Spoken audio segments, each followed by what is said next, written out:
good evening. Welcome to Report Dek Africa, of course, the show where we bring you some of the hottest and most trending stories across the continent from the beginning of the week up until now, Thursday. My name is Bernard Akede, and as usual, I never do this alone. My name is Blessings Mosugu, and just like he said, we are bringing you the top stories of the week, as always, on Report Dek Africa. And this episode promises to be insightful, as we'll be talking about a couple of things that have really, triggered concern and fear amongst a lot of Africans around the continent. Now, we'll be talking about repatriation of African nationals from Ukraine. We know about the war going on in Russia and Ukraine presently, and there's a lot of panic about how to get African citizens, and not just Africans, but people in diaspora out of the country into a safe zone, into their own countries. We'll also be looking at the lingering fuel scarcity in Nigeria that has gone for so long, and there's a lot of traffic, hold up, congestion on the roads in Nigeria. We'll be looking at that. Don't go anywhere. We'll be right back with these stories and the insight on the stories. Stay tuned.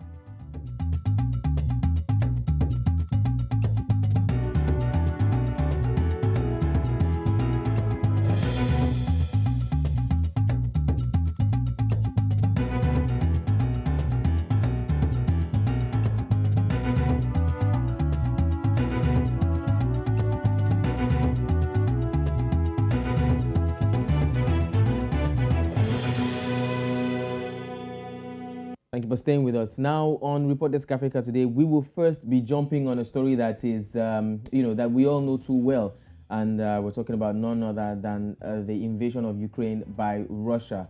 This story has resonated around the entire globe. And of course, Africa has gotten its own fair share of concerns. Now, a lot of African nationals have been trapped at the border of Ukraine trying to get out of the country. And there have been complaints on social media. We've seen videos and we've heard of African nationals being trapped at the borders, some of them being stopped by Ukrainian authorities, prevented from getting on trains, and particularly at the border of Ukraine and Poland, where many of them were not allowed to cross the border into safety in neighboring Poland. We'll take this quick report, and when we come back, we'll be talking more about this issue. We also will hopefully be joined by some Nigerian students who have now been able to make it to safety to a neighboring country, and we also have one of our correspondents, Lala from Zimbabwe, who will be telling us more concerning this issue. Stay with us. More and more people scramble to flee Ukraine. Several reports have emerged of non-white residents, including Indians, Lebanese, as well as African nationals getting stuck at borders. African students, like other non-white students, are mostly affected as embassies around the world scramble to assist their citizens to get through chaotic border crossings out of Ukraine. Ghana started the evacuation process as the first group of our students arrived home on Monday, followed by Zimbabwe evacuating 118 students from Ukraine to neighboring countries. The Nigerian government has safely evacuated 130 Nigerians to Ukraine's neighboring country, Romania, as the first group of evacuees are expected in the country on Thursday. Like the last night I was in the shelter, that's when I decided that I can't continue to stay here because I could not eat, I could not sleep. I was thinking that maybe when I sleep, that's when they was to come. Could not even do anything. I was just checking the news. The more I check the news, the more the fear, because I'll see the bomb more places.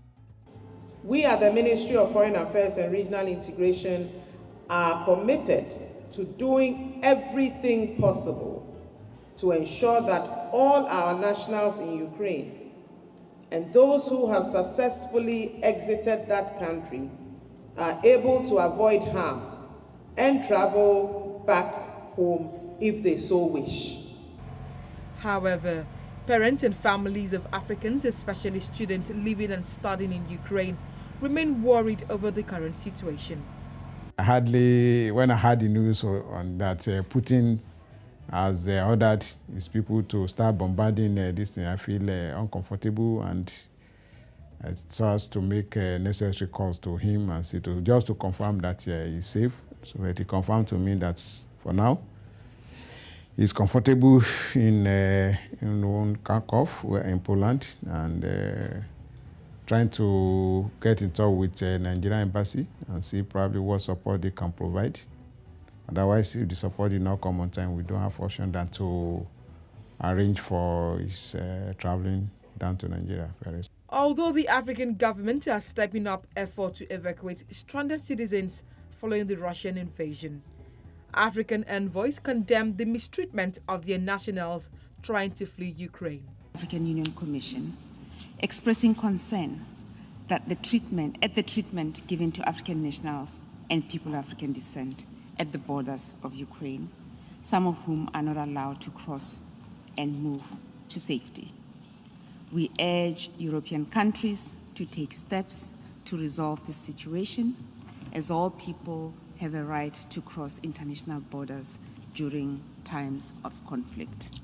There have been a series of reports on how Africans who are trying to flee Ukraine are being discriminated against due to race. It remains to be seen how racism, despite the global campaign against this ugly menace, will become a thing of the past. Omolola Ololade reported for News Central.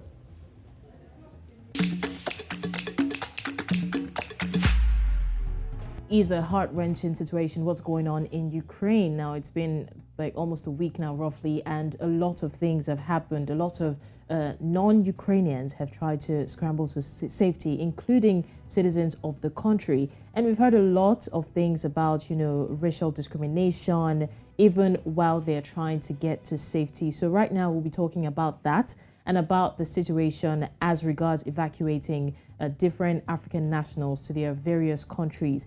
Before we go into that, we have Dr. Hussaini Umar. I don't know if he's there right now with his team in Hungary. Do we have him live? Yes, I'm here. All right, Dr. Hussaini Umar. Now, Dr. Hussaini Umar runs an NGO with his team, and they're currently in Hungary trying to render assistance to Nigerians in diaspora and those who are stuck at the borders. So, Dr. Hussaini, I spoke with you earlier on the news, and you gave us an update of the situation. If you could kindly just bring us up to speed about that once again. Correct. We have spoken, but I think it will be better to hear from those who experienced this traumatized situation. We have about 4 of them here. You can speak to them and let them narrate to you their experience. All right. My name is Pascal. I'm from Anambra State. I studied in Ukraine, in the city of Kharkov. So it was quite a very bad experience, having to run away from such kind of events. I have been in Ukraine for 8 months, studying civil engineering, and it all just came as a shock. I didn't expect something like this. So I had to sleep outside, trying to flee the border of Hungary, through Hungary, coming to Hungary to be safe. We had to sleep outside for almost 4 days, the cold and every other thing. But thank God, we were able to be rescued, and now we are safe. With the needles, it really helped us a lot. But we called the number we saw online, and it was Mr. Hussein who answered. And when we came around, they gave us good hospitality, gave us food, because for long we weren't able to eat anything good, gave us shelter as well. So for now, I'm happy that we are safe, and then we think of what to do next. Okay, Pascal, before you go on, I'd like to speak to you and the other gentlemen there. Now, while you were in school, was there a contact from the embassy of your country or anybody from any official from the embassy of your country that you usually or you regularly reach out to, or that you can reach out to should you have any issues concerning schooling, concerning accommodation, or concerning your well-being in Ukraine? That was prior to this crisis. There was no contact from my school. There was no contact from the embassy or whatsoever. We just had to find our way, maneuver our way to this place. And it was a very terrible situation. Both the racist situation over there is very terrible. Very, very terrible. Okay, talking about the racist situation, you experienced it firsthand. So I would like you to expatiate on that, because we've been hearing a lot of things. We've seen videos of racial discrimination, black people getting into the train, and the police over there asking them to get out because of the color of their skin. So can you just give us more details on that? Yeah, I said it got to a point where we are not allowed to enter the train. To the Ukrainians, children and the mothers, we are just allowed to enter the train. And we stayed back till when we got into the train like 10 o'clock, 10 o'clock at night. But when we got to the train station around 2 o'clock in the afternoon, and we were there like 3 trains left, 4, it got to 4. And even when we were in the train, we could not even find a place to sit. We stood up throughout the whole journey. So it was really very, very terrible, sincerely speaking. Okay, do you think this is actually an issue of racial profiling or citizen prioritization? Strongly, Was it just Africans? There's this experience. We got into a train that was going to Poland from Kyiv, and we were in the train. We were able to retract ourselves into the train. And like after 30 minutes, the Ukrainian police came in and chased out all the blacks in it. Only the blacks? All the blacks, only the blacks. They've been chased out of the train. And then we had to wait again for another train to come. Now we don't understand what they speak. We tried to ask them why, but they just pushed my bag away, and I'm like, you don't fight with them. You try to fight, they shoot gun up, and then you just have to calm down. Now, in a country where there's crisis and they issue out weapons to every civilian and tell them to defend themselves against who? And the civilians are racist who hate blacks. Now, these are one of the reasons we had to start running away. So that probably a Ukrainian don't come to shoot at you and say you're a Russian spy because you're a black man. No. Now, prior to this crisis, have you witnessed, or is there anyone of your friends or colleagues or any African or people of different race who you may have witnessed or heard of that has been treated with racial discrimination? Because one can argue that in cases of crisis, they are trying to protect their citizens first and make sure that they are safe. This is just playing devil's advocate. But prior to this time, have you been racially discriminated against, or any of your friends or colleagues or schoolmates, or is there anyone you know of that may have experienced racial discrimination while in Ukraine? Of course, I myself, go into a supermarket to get something, and the way they react to you, the way they shift at you, the way they act as if you smell. Also, entering into the elevator, them giving you they make it seem like we are not humans like them. Like you getting into an elevator and maybe a Ukrainian wants to come in and see that it's black people. He turns back and it's an elevator that can contain about 13 persons, but it's just about 2 blacks there. But they refuse to enter the elevator with you and like stay back for the elevator to go and return to pick them up, stuff like that. I came into Ukraine about early January. That was sometime January, yes. I've been in Ukraine for close to about 2 months now, and facing all of this crisis wasn't a good experience for me. Sleeping under the metro with the cold and stuff like that. I myself also, I flew from Ukraine down here without my bags, my luggages, because I had to leave them at the train station because I couldn't get them into the train. I was able to leave with just my passport and the clothes I was having on. That was all I came out with. And thanks to Dr. Hussein and Mrs. Choma, who I contacted and was able to get me down here. And right now, I believe I'm more safe than I was where I was then in Ukraine. And I was able to eat good food and stuff like that. But so far, so good. I'm better now. Let me disagree with you at the point. Because you made mention that at the time of crisis, they defend their citizens first, which is not so. Human life is human life anywhere, whether you're citizen or non-citizen. That's why Hungarian government allowed everybody to come in with or without passport, not discriminating, saying that only Ukrainian citizens. So this is not correct information that they are citizen first. I mean, life is life. Okay, Dr. Hussein, if I may ask, first of all, we really applaud what you and your team are doing, and it really is great. we would like to ask, what's the next step now for these young ones whom you have accommodated and for others who may be coming? What lies in stock for them from your end? What's next?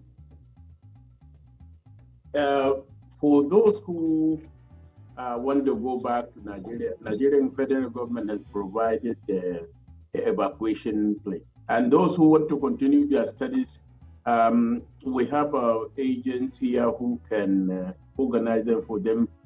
Transfer, who is Mrs. Chioma, can organize for them transfer of their credit from the former university to any university that can accept them here in Hungary. Permit me to just say again that it really is an amazing thing you're doing with your team. It's really applaudable, and we applaud it. Thank you so much for all you're doing. Thank you. And thanks for your time, Dr. Hussaini. All right, so before we go further, I would also like to bring on our correspondents, Niyi Omoniyi, and also our correspondent from Zimbabwe, Lala Ongwenya, to further discuss this issue, because this really is a sensitive issue. Clearly it is, and it's an issue that affects, well, the entire world, first of all, but we are concerned about African treatment now in this particular case. Exactly. I mean, you know, there could have been easily a justification that, okay, probably they were trying to prioritize their citizen, but like he said, life is life. Life is life. And then it really is just, you know, really heart-wrenching that is going on in the 21st century. So, Niyi and Lala, welcome on board. Thank you. Thank you. Okay, so I don't know if you were in on the conversation we had with those gentlemen just now. They were talking about how they were able to get out of Ukraine into a safe space thanks to Dr. Hussaini and his team. And they also mentioned the fact that, you know, what we've been seeing on the news, the rumors we've heard, what news has carried is actually true, because we made sure to ask them, since they were, you know, firsthand, they experienced it firsthand, and they said that, you know, there was racial profiling going on even while they were all trying to scramble for their lives. So Niyi and Lala, I would like to get your opinions on this. Let me start with Niyi. Well, personally now, I feel, you know, African governments, we like the fire brigade approach. You know, there is the part of prevention and there is the part of mitigation. And most times I feel African governments like the mitigation part. So when things go out of control, they now want to put steps or put measures in place. But for the prevention part, which could have been done, the war couldn't have been prevented, yeah. But I could hear from the conversations you had with the students there, they were not even in contact with anybody from the embassy. They had no contact with the Nigerian government. Now, these are Nigerians in diaspora. They don't have a contact person at the embassy. They don't have some. It could even be anything. Maybe not war. It could be anything whatsoever. And they don't have anyone to even talk to or run to. And now they're making it available. And even where they are currently at the border at Hungary, the Nigerian officials are not even there for them. An NGO is taking up all this and doing even much more than they can do, or they should have done. And which brings the questions, what is our priority? What is our priority? What's the priority of the Nigerian government? What's the priority of do they have to wait till things deteriorate before they take actions? And these are questions we need to keep asking. All right. Definitely. And Lala, what's the situation in Zimbabwe? What are the steps we're hearing? Correct me if I'm wrong, that about 118 students from Ukraine have been moved to neighboring countries such as Romania and Hungary and Poland, as well as Slovakia. I personally spoke to a gentleman in Lagos, Nigeria, who said his daughter had been moved to Slovakia by his own personal effort, not by the government. So in Zimbabwe, what's the situation? Okay, so far, you know, the other thing I think that's very disturbing, and this is for, you know, ordinary Zimbabweans like myself, is how there is so much information from the Zimbabweans in Ukraine. Only last week, on the 24th of February, there was a young girl who was a student in Ukraine. She, you know, she gave a bit of insight of what was happening in Ukraine, and she was calling out for help. She basically sent an SOS. She was calling out for help, and she was saying some of them were hurt at that time. But however, the government has stepped in and they've taken over, you know, and they've evacuated, like you said, 180 students so far. But to actually say there is actual footage from students or from nationals in Ukraine, Zimbabwean ones, telling us their experiences and sharing what they are going through. So far, there's been none or very little if it's out there. So funny because this afternoon I spent almost an hour just trying to see if I can get someone from Zimbabwe to in Ukraine or who's now moved to Poland to talk about this, but that really proved very difficult to find someone. But yes, the government has stepped up, and I think Nia said something to do with how our African governments seem to take long to react.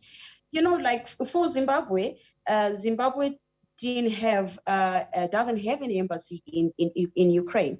So our nationals, the 256 nationals in Ukraine, were being directed and given instructions to contact Berlin.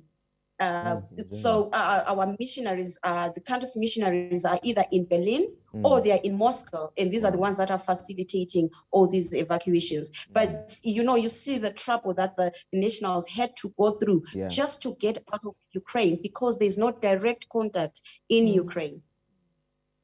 Right. Okay.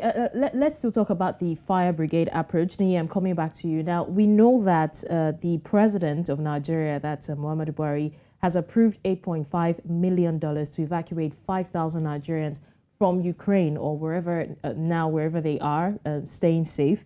Now, the news generated different reactions. I mean, as it should, in light of the fire brigade you mentioned, would you say that this is coming too late, or would you say, better late than never? Just as Lala pointed out earlier, I would say it's coming rather late. The Nigerian government, I feel, usually maybe they just try to play a game of chess and see how things pan out, maybe then before they act, which is quite a concern, because over the years we've seen that play out. Even during the COVID-19, they were almost last nation, not the last nation, but among the last nation to close their borders. But back to this now, $8.5 million has been released all of a sudden in Nigeria's debt. Now, I'm not trying to be insensitive about the fact that this student needs to be repatriated back to Nigeria, has been released. Now, across 5,000 students, let's convert that. That's about $1,700 per student. That's close to ₦1 million per student. Now, these are students they are not in contact with. These are students that don't even have contact person. Just as you said, an NGO is footing the bills of these 4 we saw that we can talk to now. Now, these 4 are already omitted from the 5,000 we were talking about. Now, where would those money go to? How sure are we? Yes, the Nigerian government is taking steps. It's not all a downplay. It's not all a negative thing. It's not all that they're not doing anything about it. Yes, they're taking steps, but is it right enough? Is it good enough?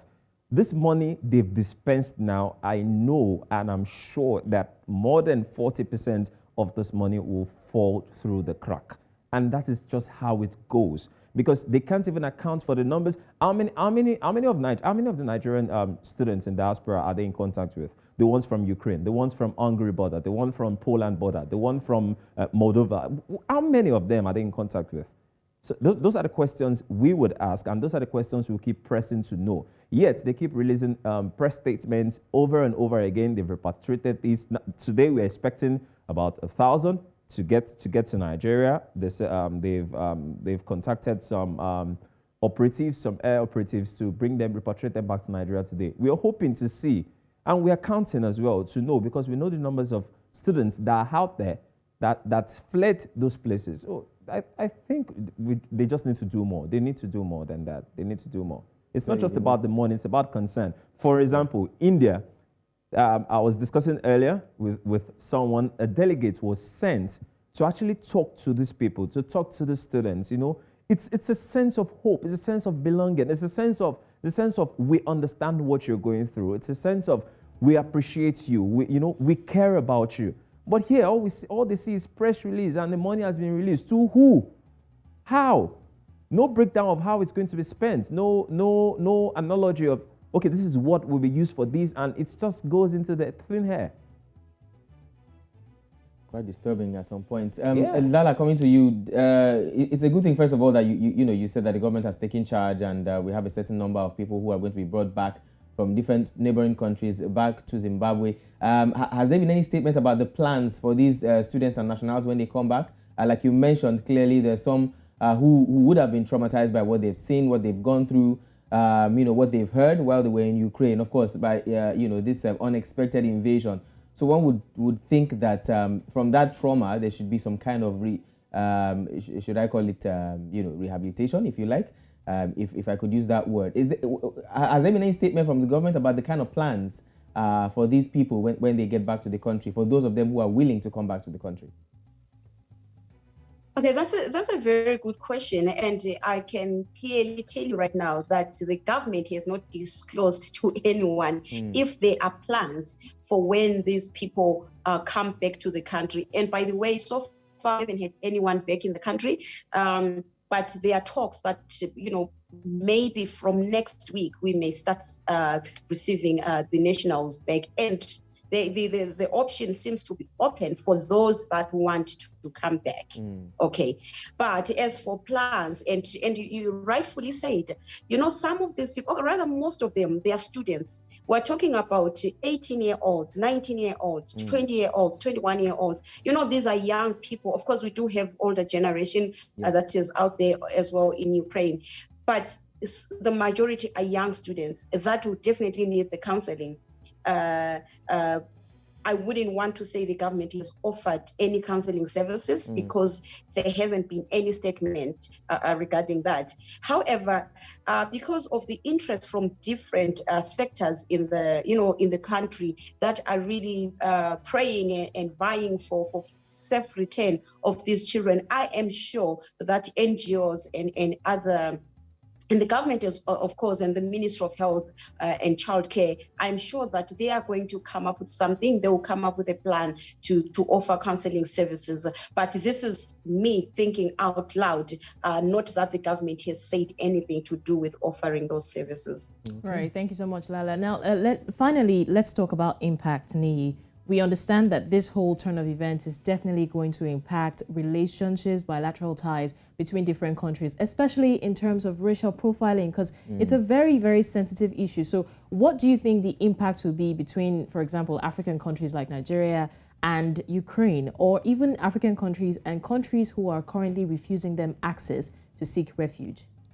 This just further strains what you term as relationship, because there's been racial discrimination over the years. They've heard it, but now most of the students are witnessing it at a very young age. Some 14, 15, 16, they might have been hearing it on TV, maybe they witnessed a very few of it even while in Ukraine, but this is first-hand racism, and it's happening right in front of them, and this is what they live with.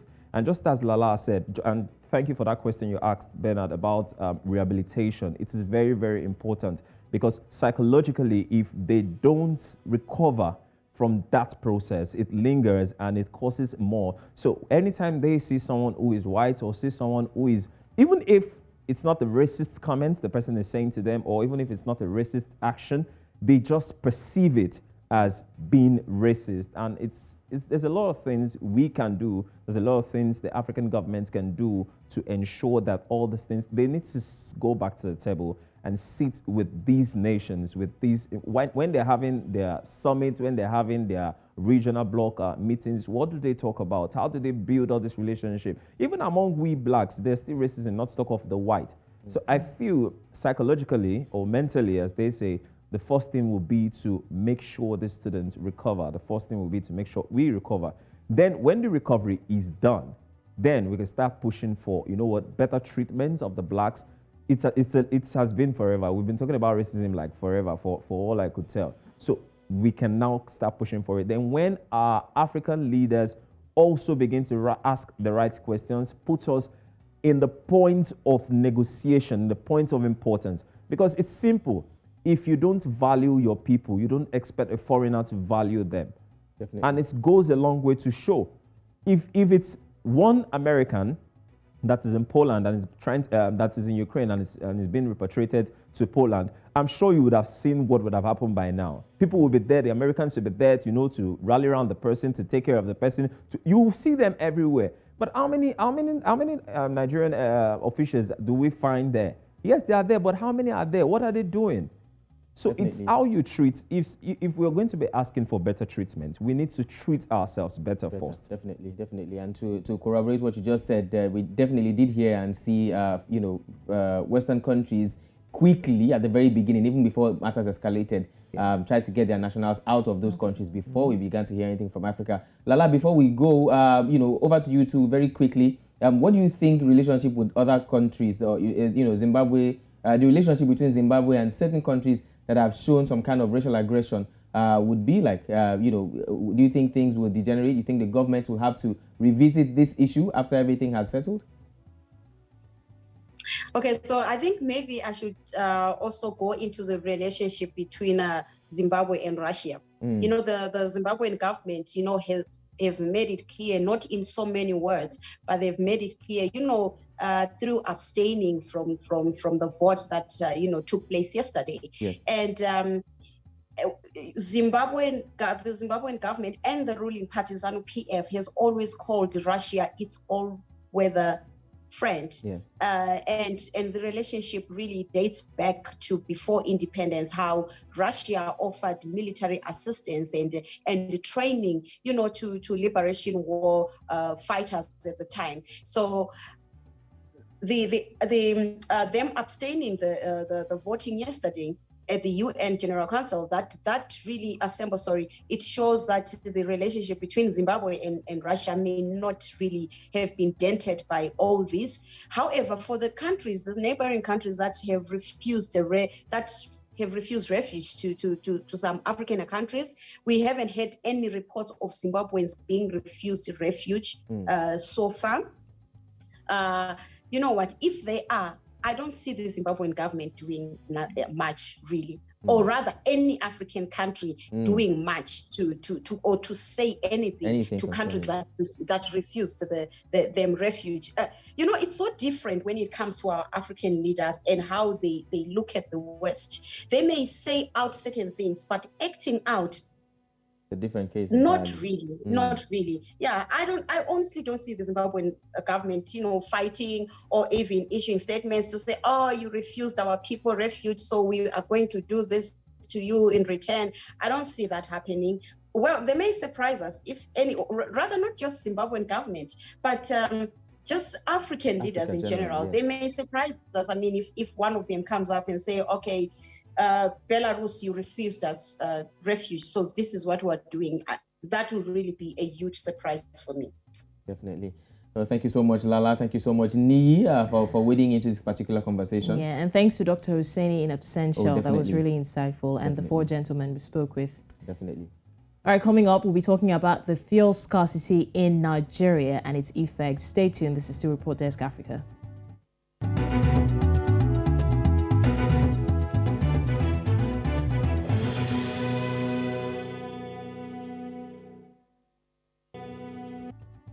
All right, you're still watching Report Desk Africa, and we just finished talking about the evacuation of African nationals from the war-torn Ukraine. Now we'll be looking at Nigeria, talking about the fuel scarcity, the issue of petrol generally. Now, the issue of fuel scarcity has lingered far too long than expected, and most Nigerians are tired of the situation, even though the Nigerian National Petroleum Corporation said it had commenced loading of trucks at all its depots to clear the current scarcity experienced across the country. The provision of additional fuel, according to the NNPC, was meant to relieve the situation, but the country has continued to see persistent queues in different parts, and this also causes fuel stations dispensing the product. Now let's take a look at this report and we'll be right back. There are pretty much to say about it because it's offsetting a lot of things. In a country where there are factors like this fuel that controls a lot of our life and the economy of this country, things like this, when it happens, it affects everybody. Okay, like here, I have been on this queue for about 1 hour, 30 minutes. So the productive time is being wasted looking for the fuel.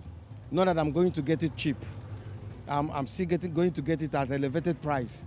So, and the time I waste here should have been put into my business. But I'm wasting it to get this. I don't have any help. I just have to do that. I've been here since 5 o'clock this morning. Been on queue for like how many hours? And if you check the time now, it's closely 10 o'clock. Look at the hour and I'm still on queue, not even close to the filling station. Now, we don't actually know what is actually happening. Initially, we heard that some people brought in fake fuel. Okay, have they not resolved this? Nigerians are suffering everywhere in Lagos. Yesterday was serious, even today now. We don't know if tomorrow will be okay. So many people are just going to sit at home now because of this fuel issue. I don't know what is causing the crisis, in short. But what I think, because according to the news, maybe it's importing and exporting of fuel. Maybe it's the one causing the... And, you know, I used to feel concerned. If I think about this Nigerian, if I think about it at times, I used to feel concerned. I don't know what is wrong with our leaders. Because you have what Yoruba used to call Odo, and you have a yam, and you are importing pounded yam. Throughout the whole world, I don't know where they are.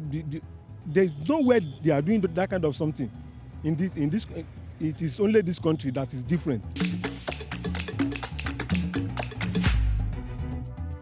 For those who don't understand what pounded yam is, and Odo and basically he's saying that you have a tuber of yam and you have pestle and mortar to pound yam for yourself, but yet you are importing the finished product pounded yam, relating that to Nigeria's issue where we have crude oil but we import petrol.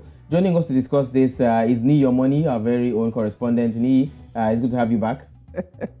Sorry, demands analogy. Analogy, really. right? Yeah, I know. I couldn't stop laughing. I took that report and, he made me hungry at some point, but I remembered I don't even have petrol to cook or to put in my gen, so I can't cook. I can't even make pounded But yam. I mean, it actually makes sense what he's saying, because we can't have it and still, import it and still lack it. Yeah, definitely. And still lack it, and you still pay high for it. Exactly. Now, Nini, before we go forward, I would like to take back my own words. I remember 4 weeks ago when I was questioned on the news here about how long I thought the issue of fuel crisis would linger for. And I said I believe it wasn't going to last long because it was just adulterated petrol that we had then. Once the adulterated product is mopped up, we'll have a clean product in circulation and everything will return to status quo. But then 4 weeks down the line, if anything, it has gotten worse. Nii, what's your take on this? We see queues everywhere. So as it seemed at the time, then when you were giving that report, it seemed like, things were getting back to normal, okay, towards the end of the week. Then Monday this week, things just really escalated. Now, let me do a breakdown of what lack of fuel coupled with lack of power supply. We're getting there, actually, but let's finish with the fuel. Can do, okay? So, but the issue is that what we've not been able to ascertain, because nobody has come forward to speak, and we've been trying to get in contact with the right authority, is what is still the problem?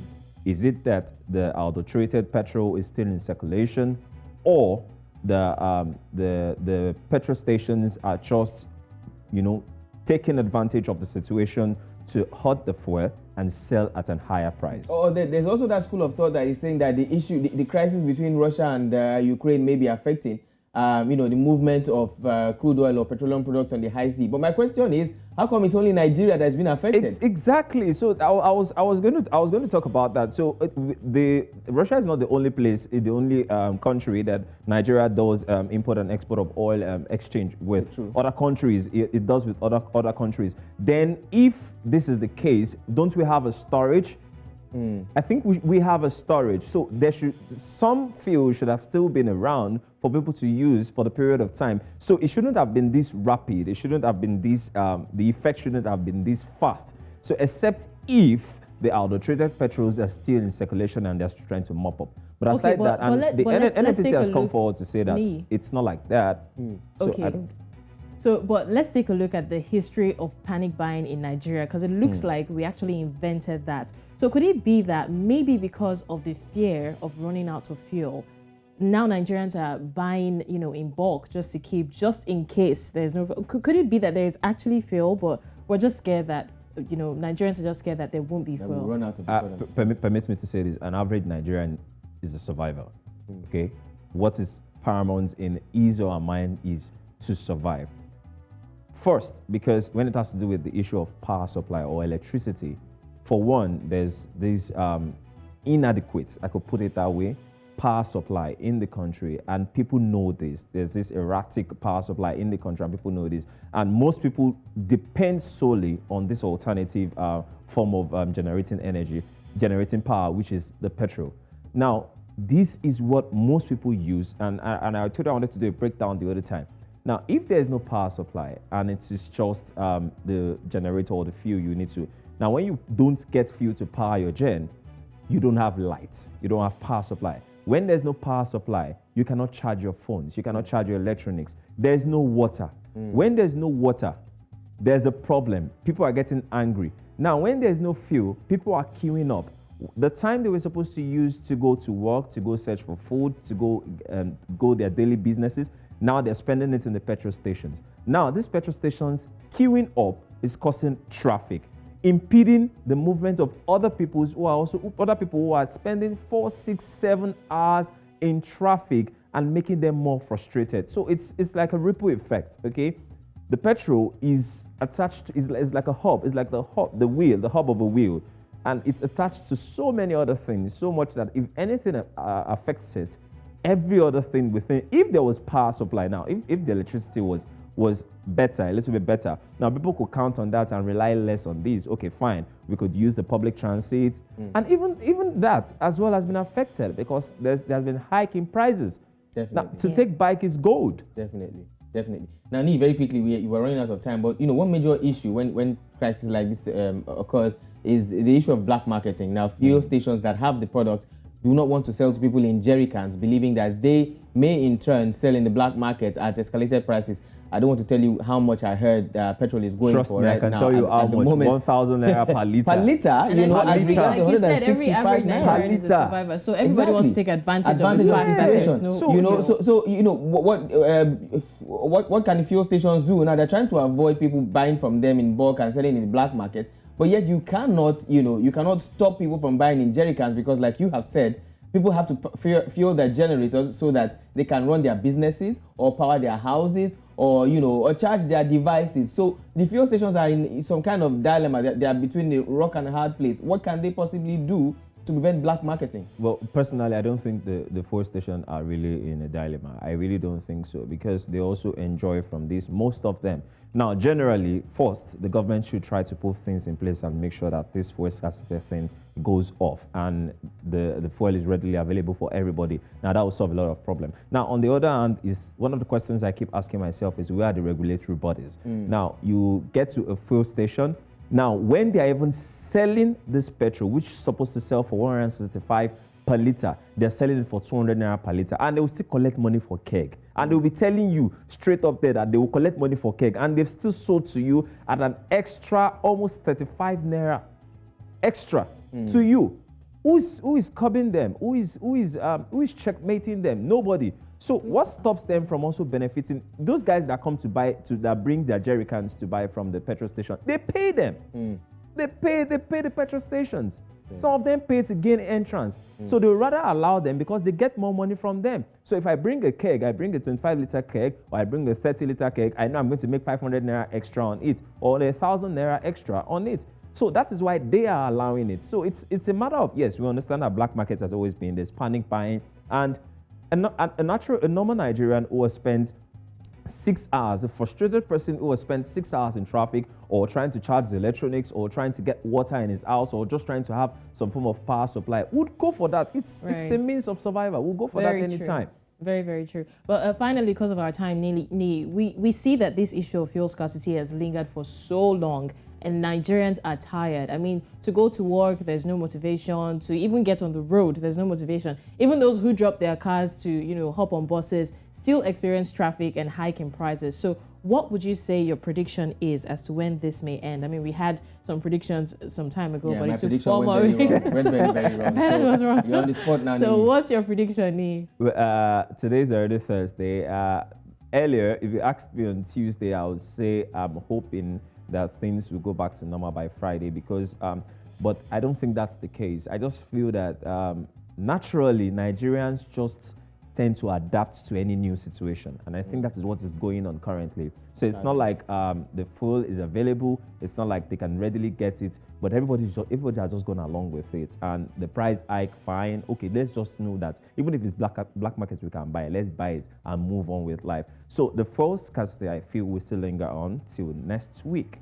Maybe towards the ending, then there might be a solution. But Nigerians are already moving on. They've gotten used to the traffic. They've gotten used to the black market. People are now buying it. The most important thing is let me have fuel because there's no power supply. I haven't gotten used to it, I must confess. Oh, that's why you are going to go and look for that. Yeah, fuel. and I don't know what Akede is talking about. Basically, there's no motivation. I'm motivated to come to work. Oh, really, you are? E for what? E for energy. That's good. I like the energy. But you know, like to be honest, truly, like you said, a lot of people are adapting to it. Some are even enjoying it. I mean, look at bus drivers. You know, some people just the distance is the same thing. There's no fuel. I know of two companies who have given like 40 to 30% of their staff to work remotely. So they are just at home chilling. It's fine. Thank God we don't get money before we won't spend. Even if you want to be motivated and go to work now, when you hear the price of the buses, your motivation will drop. It will deflate. All right, we really have to go. Some more prediction now, not about fuel crisis, but now about what to expect coming in the coming week concerning reports around Africa. Okay, looking at the Crystal Ball Regional Forum on Sustainability Development kicks off in Kigali. Participants there are to undertake and follow up on a review of both the United Nations Sustainable Development Goals and the African Union Agenda 2063. And after that, the UNEP 50th anniversary is coming up also, which recognizes the significant progress made on the global environmental matters and address the planetary challenges to come. For most of us who don't know, this is the arm of the world government that deals with pollution, climate change, and the rest. And more is coming up on that in the coming week. And lastly, ASU strike is still on, but what has changed this time around is the National Union of Students, Nigerian students, are calling for an end. Before, they just sit back and say, okay, you know what, ASU, federal government, ASU, Nigerian government, please settle this issue. But now they are wading into the situation and asking and calling for an end, because when they say, as they say, when two elephants fight, it's the grass. The grass suffers. That's slowly becoming our mantra on this show. Exactly. All right, thank you so much, Nee, for joining us, and thank you for everyone who has been watching the show. We have to get out of the studio because news is on the hour at 6. My name is Bernard Akede. This has been Report Desk Africa. We look forward to having you again same time next week. Nee, thank you for joining us. Bernard is clearly motivated to work, so he can stay working. My name is Blessings Mosugu. I'll be out of your faces.